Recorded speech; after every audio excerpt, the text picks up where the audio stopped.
Colleges today, they will face funding cuts if they fail to adopt free speech policies that defend controversial speakers on campuses and decline to stop shielding students from opinions some might find offensive. So that debate continues, and enter the likes of course, Jordan Peterson, Richard Dawkins, Steven Pinker, Sam Harris, and my next guest, a Canadian from BC, who is the CEO of Pangburn Philosophy. He actually organizes a lot of events, and I'll tell you about one coming up here in Montreal in just a second. But first, I want to say good morning to Travis Pangburn. Thanks for your time.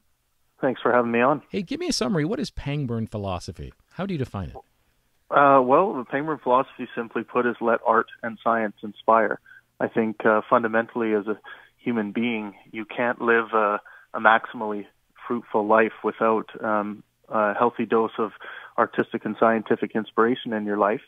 And that's where the philosophy begins. And then from there, I look at ways that I can promote artistic and scientific experiences to communities around the world to offer that mode of inspiration. Where does free speech play in that summary of your sentence there? Well, I mean, free speech is intellectual discourse is part of the scientific method.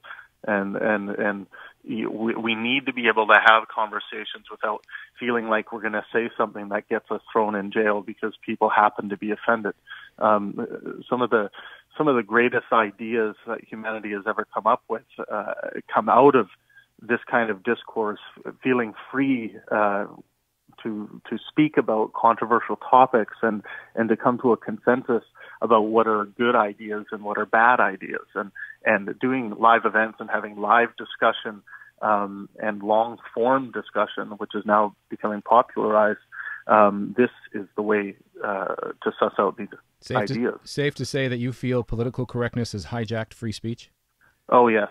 Yes. Well, at least it's tried. I don't think it'll ever be successful because there's too many modes out there to get free speech out there. People have gotten sick and tired of turning on the TV and watching a news program and having people debate for 30 seconds, cut to commercial and come back. And then the whole discussion is the attempt to get the next big soundbite and to have a viral video go viral online. And it's not like the podcast model where we can have these long, hour and a half long form discussions, or the live event model where we can have these long discussions. So I think people are just getting fed up with these short form discussions that it seems like there's this ulterior motive to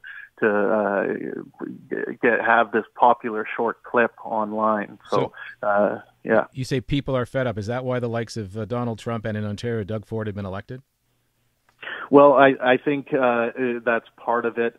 And what we're seeing is since Donald Trump and Doug Ford have been elected, the people are coming out in groves to say, oh my God, I can't believe this has happened. I want the government bodies and the new political leaders and people who are running for office to see that thinking is popular. Mm-hmm. There's a complete lack of critical thinking in both of those candidates' policies, and especially Trump. And so if you're not critically thinking, you're eventually going to get this rise up of people, of the people who do value thinking and do value a critically thought out policy, and they're going to come out in droves, and we're seeing that for our live events. And this is one of the reasons why we do that. We want to be able to point at these live events and say, we just sold this rock concert venue out of people who value critical thinking.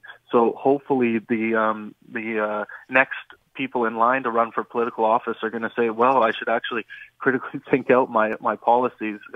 These people maybe aren't as willing to go along with just something that I say as opposed to something that's based in evidence. Talking with Travis Pangburn, he's CEO of Pangburn Philosophy. How does a kid from the Kootenays in BC who is working at Sobeys cleaning the meat department go to this beacon of free speech? Well, I mean, ever since I was very young, I was interested in philosophical issues, why people believe strange things, for instance, why the majority of the world believes in, imaginary gods and things like this.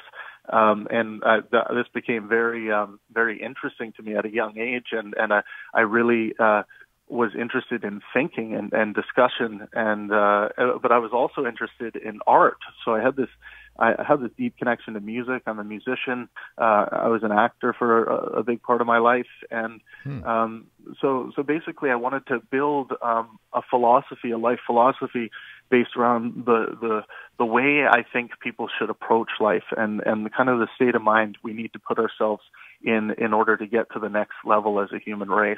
And that's where it all comes from, and it comes from the base philosophy that I call Pangburn philosophy. And I think a lot of moderates would agree with most of what you have to say, but I want to dig a little deeper. And does hate speech fall into your acceptable speech, free speech? I don't think hate speech really exists. I mean, when you're talking about things people say, there is a point where free speech gets into harassment. Eventually, you cross the line. Yeah. Say you have someone, stalking or always just showing up where one person happens to be, and then they start saying things like, I'm going to do this to your body, and things like this. Like we get to a point where it's no longer free speech, it's harassment. But if someone is hearing something and just becoming offended because they don't like what they're hearing, this is just them being offended. It's okay to be offended, and this new adoption of this trigger culture, especially by the extreme left, has really poisoned the mind in some people in almost hoping to be triggered by things like this, and we need to get over that. We need to get over this feeling that if we are offended by hearing something, that we should just raise up our arms and arrest people. It's more like, no, let's get up there and have a conversation and put the conversation up on stage, and let's have people discuss this and get people who are going to come at it from different perspectives. Jay Farrar is a member of the team here, production team. He is I call him, he's our free speech and critical thinking proponent. You want to ask Travis a question? Yeah, Travis, obviously I follow a lot of your debates, and I'll be attending the Michael Shermer and Steven Pinker debate or conversation coming up. A lot of people refer to your guests and what they do as part of the intellectual dark web. I don't agree with that phrasing. I believe it's more enlightening than anything else. Looking forward, how much of an effect can this kind of discourse involving these intellectuals have on the sort of entrenched ideologies that we're seeing right now on social media and so forth, and the political correctness and the kind of self-branding that's going on with people who are easily triggered? Well, I mean, first of all, I know Eric Weinstein really well, and he's the one that coined the intellectual dark web, and we were just in Sydney, Australia together, and I have coined the new term, which is the intellectual warm blanket. And I think I like that. Yeah. I think this feels better, because to me, I feel like I'm getting this warm blanket of knowledge and just hearing intellectual discourse just gives me this warm blanket feeling like I have this hope for humanity. So I call it that. And we were talking at dinner, Sam Harris, the Weinsteins, and Douglas Murray, and you should have taped that conversation. I'm sure it was fascinating. And we were talking, and I said something I proposed my new intellectual warm blanket, I guess, adage, and someone at the table, I won't say who, said, well, that's not going to get us laid. Well, we went there. So, I mean, it's all... It's honesty. Yeah, so it's free speech, Leslie. Yeah, it's free speech. Yeah, exactly.